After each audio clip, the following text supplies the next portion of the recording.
We continue the championship cases today with 2018 champion Joey Logano. Joey Logano has one win this year, the most popular driver in NASCAR won at the Bristol Motor Speedway, but it was the dirt track. Of course, the dirt race was a crazy one. It was an unexpected one to be on the schedule, first of all, but also what happened in that race. A lot of chaos, a lot happened in the Bristol dirt race earlier this year, but Joey Logano ended up being up top on the leaderboard. Other than that, no wins this year from Logano, which is pretty surprising. He usually has a few wins coming into the NASCAR playoffs, but this year has not quite been as good as he usually is, but we are still going to make a championship case for him because one, he's in the playoffs, and two, he is still Joey Logano, and we saw what he did in 2018. Can he repeat that magic? Let's look at it. Joey Logano is currently 9th on the 2021 NASCAR playoff grid. He has 8 top 5s, 13 top 10s, has led 409 laps, which is more than some guys ahead of him. Alex Bowman, William Byron, even guys like Chase Elliott and Kyle Busch, Brian Blaney, he's led more laps. And so he has led some laps. He has won a race, obviously, but he's also won some stages, has 5 wins, 5 stage wins, I should say, which is good for tied for second most in the Cup Series this year. So he has been showing a little bit of consistency, a little bit of speed in the race. Sometimes things just don't end up going well for him late in the race. We saw what happened at Daytona last week, was leading, was in the top 5 of that race before making contact with the wall, having a flat tire. We saw what happened at Michigan, was involved in a late race wreck there. So while Logano may not have the finishes, he has been there at times and has shown he is capable of running up front. Now let's look at the playoff schedule. The first round, not concerned about for Logano. He doesn't have that many playoff points. He has 13 playoff points. So this first race, he is going to be closer to that cutoff line than he would want to be, of course. But I'm not concerned. Richmond, Bristol, those are 2 tracks that are really good for Joey Logano. He's got a few wins at Bristol. He's got a couple wins at Richmond. He hasn't won at Darlington, but he has shown speed there in the past. So I'm not too concerned about that first round. If he was in a must-win situation, if he put himself in a deficit, I think he could win Bristol. It would be tough for sure, especially when you guys like Larson, Kyle Busch, even Martin Truex Jr., Denny Hamlin. It would be tough to beat them, but if it came down to it, Logano has been put in a must-win situation before and has done it. So I think it's possible, but I do not think he will need a win in that first round. I think he is better than most in the field. I think that he is better than the guys that are near that cutoff line, like Christopher Bell, like Tyler Reddick. I think he will be able to advance to that second round. Second round is a bit of a crazy round, as we have discussed the past few days. Obviously, playoff points are important. You want as many as possible so you can build that gap to the cutoff line. Even if Logano's not able to gain playoff points here, it's going to be a struggle in this round. Like I said with Byron, this could end up being a tough round for him if he finds himself in trouble at Talladega or the Roval or even Las Vegas. It could put him in a deficit and maybe put him in a must-win situation. So with that being said, let's look at it. Las Vegas, Logano has actually been pretty good at since the new rules package at the intermediate tracks, the 550 horsepower with the high downforce.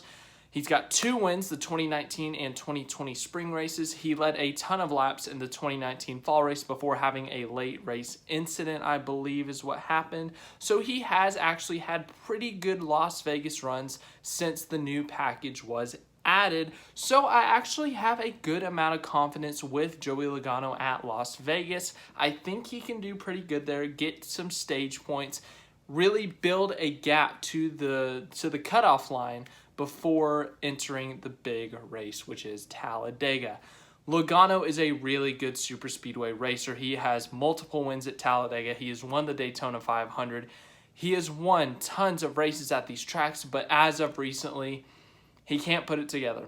He'll lead laps, he'll win stages, but then at the end of the race, he gets caught up in someone else's wreck. He throws a bad block, someone gets turned into him, and it just ends up in a poor result. So Logano, He's a really good super speedway racer. He's going to get stage points. He's going to be aggressive in this race. But the fact of the matter is, I don't know if he's going to finish this race. So if you're a Logano fan, you hope that he has a great run at Las Vegas. You hope he runs top 5 all day, gets as many stage points as possible, gets the best result possible, if not a win, so that he can go into Talladega, get as many stage points as he has. So even if he does have a late race incident, it hurts, yes, but it doesn't hurt as much as it could because he has already done enough in that first race and also earlier in the Talladega race. But once again, if he doesn't do great at Las Vegas and then comes into Talladega, does decent, maybe gets only a 5 or 6 play or stage points and maybe wrecks out, then that could be a potential problem. That could be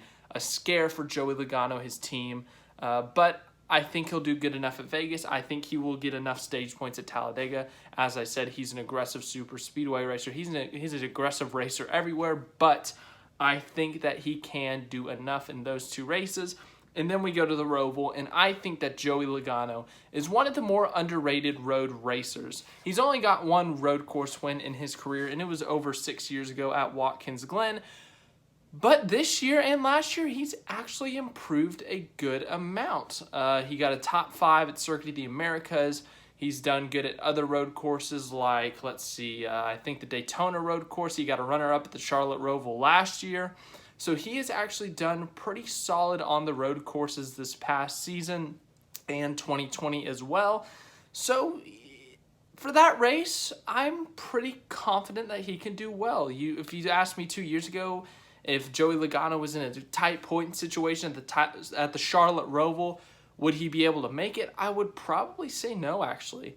Prior to 2020, I would have said that Logano is not one of the best road racers. I would not put him up there in the top 5, maybe not even the top 10. But the past 2 years, he has shown significant progress at the road courses. Not winning a race, but he has been in the top 5 consistently. He has led laps at these road courses, and that gives me a lot of confidence, which is why I do think he could potentially make a run out of the round of 12. Once again, if he has a bad race at Las Vegas, it could just disrupt the whole round of 12. Talladega, if he doesn't get enough stage points and they just have a decent running at Las Vegas, it could ruin the whole round of 12. So this round of 12, I really think it is going to take, they're going to have to put everything together here because it is going to be a tough round for them because of Talladega, the chaos, and their bad luck in late race situations. At Las Vegas, they're going to have to put together a good run like they did in 2019. So they cannot afford a bad race as a whole. I think Talladega, they could potentially afford a bad finish if they get a lot of stage points, but even then, it's tough. But I think, let's say he does enough to get out of that round of 12. He gets enough points at Las Vegas and Talladega, and the Roval, he does good enough to get by. Then we go to the round of 8, and Joey Logano, this is a decent round for him. Texas, he has 1 win back in 2014, which was the old pavement. It was the old turns 1 and 2.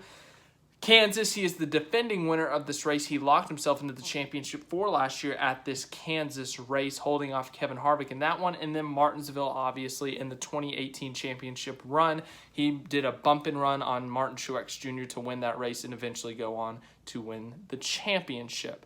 Logano is a great driver no matter where he goes. He's one of the best in the NASCAR Cup Series, so I expect him to do well with Team Penske at some of these tracks, but I would look more at Martinsville and Kansas. He does have a win at Texas, as I said earlier, but he has not done tremendous at Texas since that win. He has had some top 5 runs. He has led some laps at Texas, but compared to these next 2 tracks, I do not consider that a strength.